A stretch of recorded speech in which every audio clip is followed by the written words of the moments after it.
कि उस परमात्मा के तो अनंत अवतार हैं, अनंत बार यहाँ प्रकट होता है, असंख्य बार। और ये 9 चित्तों बुद्धिनाश, यानी बुद्धिहीन लोग केवल 9 ही अवतार मानते हैं,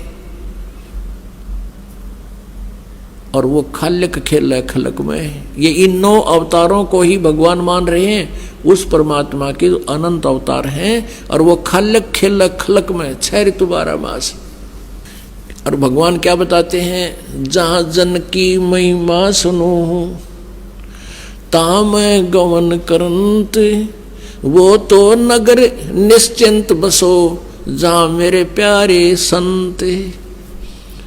अब जो वेद बताते हैं वो परमात्मा गति करके आता है और हमारे आध्यात्मिक यज्ञ में आता है, आध्यात्मिक अनुष्ठानों में भी वो गुप्त रूप में रहता है और अच्छी आत्माओं को आकर मिलता है।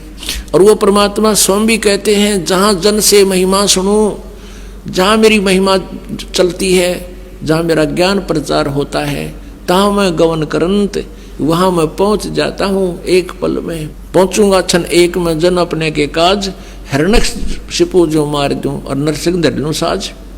तो यहाँ परमात्मा कहते हैं, जहाँ जन से महिमा सुनो तहाँ मैं गवन करंत, वहाँ पहुँच जाता हूँ गति करके। और वो तो नगर निश्चिंत रहो जहाँ मेरे प्यारे संत, जहाँ मेरी प्यारी आत्मा है, कहते हैं उस नगरों को भी हानि नहीं होने दूंगा। पवित्र बाइबल में लिखा है, एक जगह कहते हैं एक व्यक्ति के पास भगवान पहुंच गए और उन्होंने कहा कि ऐसे ऐसे उस नगर में बहुत हाहाकार मच रही है और लोग अन्यायी हो गए हैं, उस नगर को मैं नाश करूंगा। तो उस भगत ने पूछा कि प्रभु, यदि उस नगर में आपके 10 भगत होंगे, क्या तुम फिर भी उनको नाश कर दोगे? कि नहीं, यदि मेरे 10 भक्त भी होंगे तो भी उस नगर को मैं नाश नहीं करूंगा। फिर पूछा कि वहां आपके यदि 2 भक्त होंगे तो भी नाश कर दोगे? कि नहीं, मेरा 1 भक्त भी होगा तो भी मैं उस नगर का नाश नहीं करूंगा। तो पुण्यात्माओं, यहाँ वही परमात्मा कहते हैं, जहाँ जन की महिमा सुनो तहाँ मैं गवन करंत, और वो तो नगर निश्चिंत रहो जहाँ मेरे प्यारे संत। अब पुण्यात्माओं, 1 भगत के कारण भी एक नगरी बसी रहती है, तो वो कितने निकम्मे आदमी है।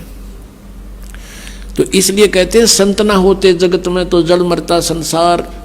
तो परमात्मा हर युग में रहते हैं, हर पल में रहते हैं, लेकिन वो उस समय उनका जो सतीथि होती है वो गुप्त रहते हैं, उनको कोई पहचान नहीं सकता। ना तो आग ला दे काल यहाँ पे, वो परमात्मा इस जो है जलते हुए काल के लोक में बर्फ का काम करते हैं यहाँ।